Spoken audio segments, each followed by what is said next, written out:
YOLO Composing Gloves here with the Pro Audiophiles, and today we are going to discuss 5 sound design tricks that can add excitement to a track.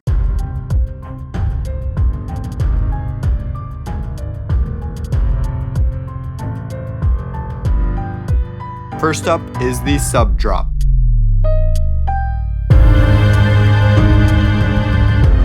This one is simple but powerful. It's very popular in dramatic movies. It is made of a well-placed sub with a glide down or a pitch bend down. This can be spiced up easily by adding some variety to your sub by automating a filter on it to give it some color, or even reacing it against another low tone.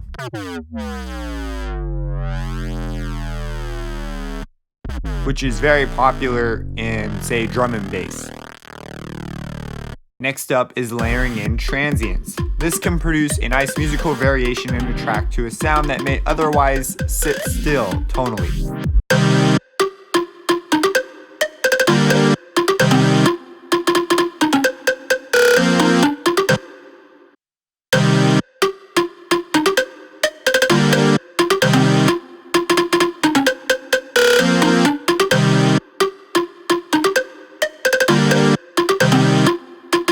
I like to grab a source. It could be a synth, but I often like to see what a sample has to bring to the table. I then tune or layer in the sample depending on if the sample is tonal. Then I either mix it in to get a more aggressive tone, or I will automate it in to create moments that could use the extra expression.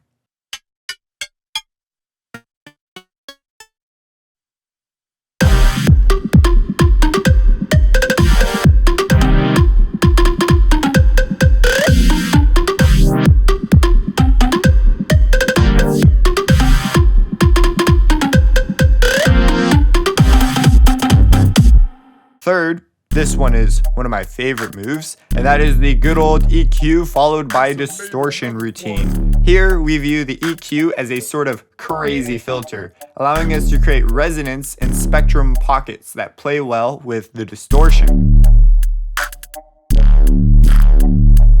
Yes, I made another one. This lets us get a lot more tonal mileage out of the distortion. I usually follow this up with another chain of EQ and distortion, or a post compressor and equalizer.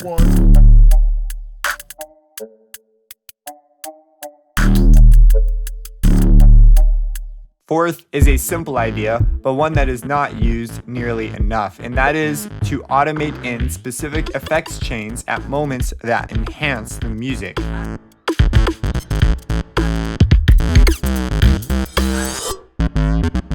These are typically afterthoughts. Once you've already got a sound going, you're going to toss in a little extra something to make it just a bit more interesting at the moment that you think you could use it.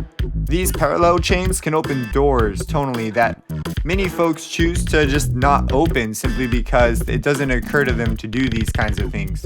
We could have entire distortion and filter chains or delay and verb chains that can take a very static line and give it depth.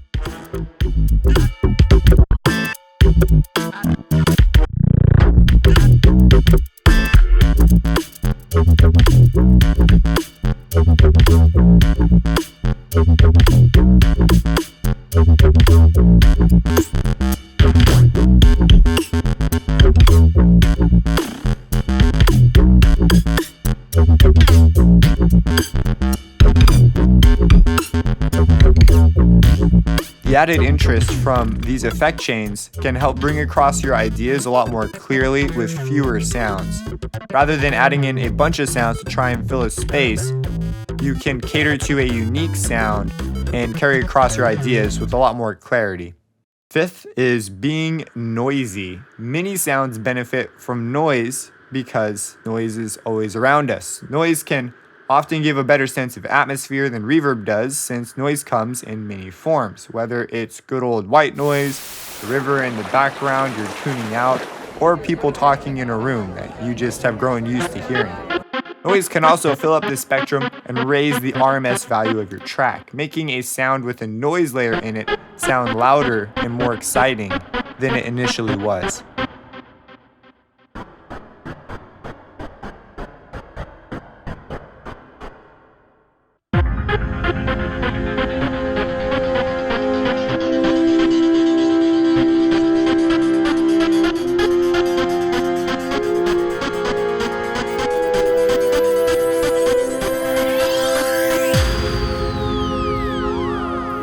So there are 5 of an endless number of things you could try out in your tracks to give them a little push towards a more engaging experience. If you have any questions, let me know, subscribe, and have a blessed day.